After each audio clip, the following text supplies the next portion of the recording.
Hey everyone, I'm Ryan. I live in Cambodia and I make videos showing you what it's like to live in this kick-ass country. I'm just cruising the streets of Phnom Penh right now. Yo, what's up, yo? Today I'm talking about driving in Cambodia. The roads are a dangerous place. The traffic can be crazy. There are so many motorbikes and tuk-tuks on the road. It's intimidating. It's overwhelming, but it's also a lot of fun.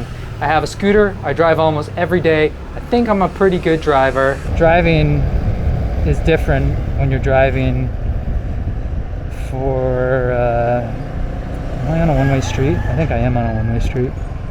Today we answer the question, how hard is it to drive a motorbike in Cambodia? I'll give you some tips, tell you what to watch out for, what not to do. To be honest, I don't find driving in Cambodia that hard.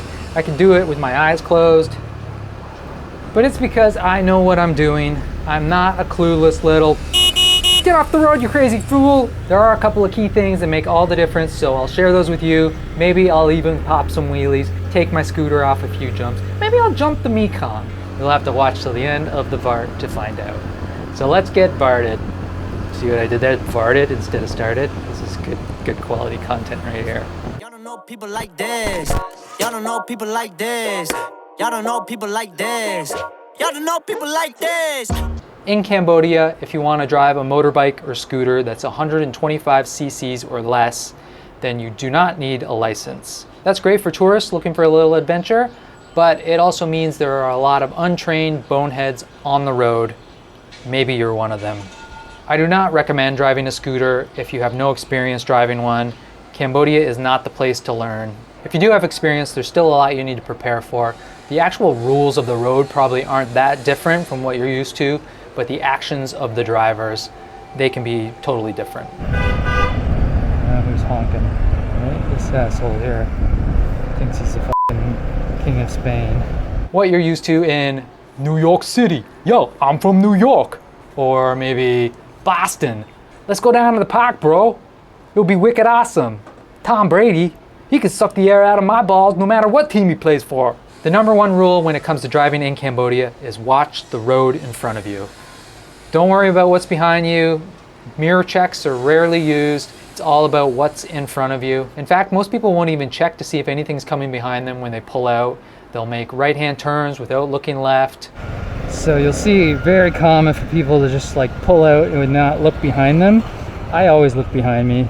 This of course means that you can't get distracted while you're driving, even though there are a ton of things on Cambodia's roads that are distracting. Oh, this guy making churros? Bang, crash, you're dead! Jesus Christ, that's crazy. Bang, crash, you dead! Oh, here we go, there's an old school. Bang, crash, you're dead!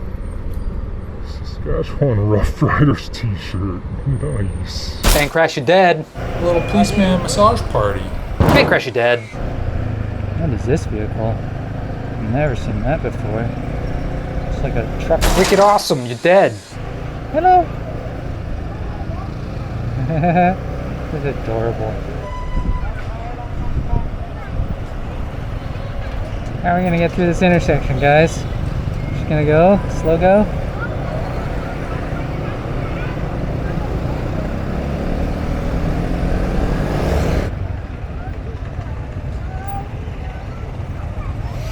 Let's see, 1, 2, 3, 4, 5, 6, 7, 8, 9, 10, 11, 12. 12 kids? Yeah. Hello. Bye. Bang, crash, you're dead. You're responsible for stopping even if somebody's doing something stupid in front of you, like turning out in front of you without looking, not signaling, changing lanes without looking. All these things are pretty common in Cambodia. They're gonna happen, and it's on you to not crash into that person. But you can handle it. I believe in you. How do you handle it? It's all about anticipation. Anticipation, as the French would say. Don't make assumptions based on the rules of the road. Don't assume somebody's gonna act the way they would normally act in your home country. People in Cambodia probably drive differently. For example, left turns will usually start to happen before you cross the first lane of traffic. Okay, so here, lots of cars coming. I'm gonna literally drive down the opposite side of the road for a second and then cut over. See, there's cars coming from both directions. I'm just gonna take her at an angle. I think that is the best way to take a left here, on an angle, not a 90-degree turn.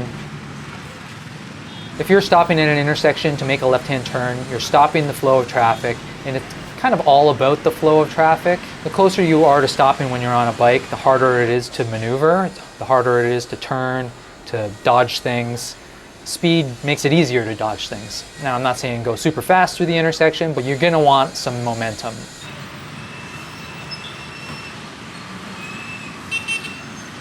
By entering an intersection at an angle, there's more room for people coming towards you to dodge you, and you also have more room to dodge them by going right or left. When you're on a scooter, you don't really follow lanes. The road is open to bikes. Like, who's in a lane here? Like, there's what, 1, 2, 3, 4, 5, 6, 7, 8 lanes of traffic. Nobody's following like the lines. People just drive right down the center of the line. You can see it here. The major intersections in Cambodia will have traffic lights, but the majority of intersections are either unmarked or they have a stop sign, which nobody follows. People go through stop signs all the time here. I'm gonna turn right. Am I gonna stop at the stop sign? No. Because you kind of just don't do that. At these intersections, people use the technique that I like to call the creep out. Is that creepy? Am I being creepy? Creeping out. This guy's creeping out. It's a good one.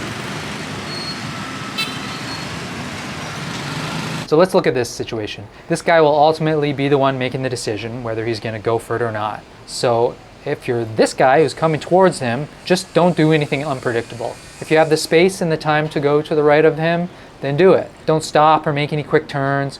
Don't panic thinking he's going to pull out in front of you. You have to trust in the system. Gradual is better. Gradually getting over, gradually going through an intersection.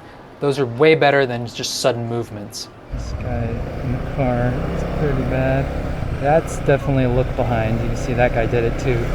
Because you're taking such a sharp turn out into traffic, you're definitely gonna look. But normally if I'm changing lanes, say I wanna go into the right lane there, I'm just going, I'm not looking, and I'm gradually going. It's all about being gradual, not making any like sudden movements. That's another thing. Potholes and shit like that, you want to keep aware of and try to get on them early and gradually avoid them instead of doing a quick turn to avoid them. Be consistent and confident, but not cocky. If there are other people crossing the intersection at the same time, use the buddy system, go in a pack together, read body language and motorcycle language, watch the front tire to see if you can see which way the bike's gonna go. Eye contact's important. Hey, I see you. Okay, I'm not gonna pull out in front of you. I see you're there. I would avoid signaling people though, because you don't know what the signals are here. There are a lot of things that you think would be like, hey, I'm gonna go through, but they mean, hey, you go ahead. If you get like people flashing your lights at you, that means I'm going and not go ahead. In Canada, it's like, go ahead. All these things happen so fast, but you have to trust your instincts and you have to make sure you don't panic. Traffic accidents are actually one of the leading causes of death in Cambodia. Something like 2,000 people die per year in Cambodia from traffic accidents. That's 5.4 people per day, which is pretty high considering the population here is about 17 million. I like to look at the statistics and see how people are dying and just making sure I make the proper decisions. For example, you reduce your chances of dying considerably if you don't speed, if you follow the rules, if you don't text and drive, obviously, if you don't drink and drive, that's a huge one too. You're more likely to be killed on the road in Cambodia if you're in your 20s, if you're a man, if you're driving at night, if you don't wear a helmet. Wear a helmet. I see expats driving around with no helmets. People with their kids on the back, no helmets. Put a helmet on your head, you idiot. Jesus Christ. And get a decent helmet. I bought one here for $3 and it not decent. Not the decent. But I did bring a helmet with me when I came here because they are kind of hard to find. At least the really good ones are. So you might want to bring that with you if you're coming to Cambodia. Hardly anyone signals here. Don't trust a signal, but always err on the side of caution when you see a signal.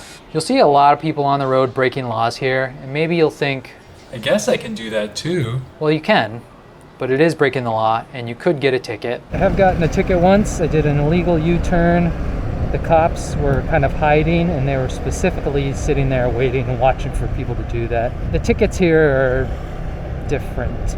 They're not tickets. They don't like write you a ticket. I mean, they will if you don't want to give them money, but generally you just pay the cops on the scene and kind of negotiate a price. If you're a beginner, you're going to want to tend to stay to the right, you know, where you can go a little bit slower, like driving along here. But there's a lot of people that will come the opposite way, like this guy on the bicycle here, for example, and that's fine to be driving backwards down the street. Well, if you're tucked up against the curb like that, people don't have a problem with it. I don't even know if the cops care. Now, at a light, it's very common to just go up as far as you can, and that guy right there just went around this car to do that. I'm kind of blocking other people from doing that, but the reason we're sitting here is because it's in the shade, and it's freaking hot out there today.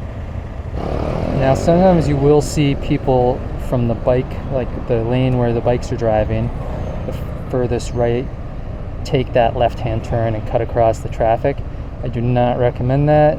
I've seen a lot of people make stupid moves like that, and it doesn't work out too well for them.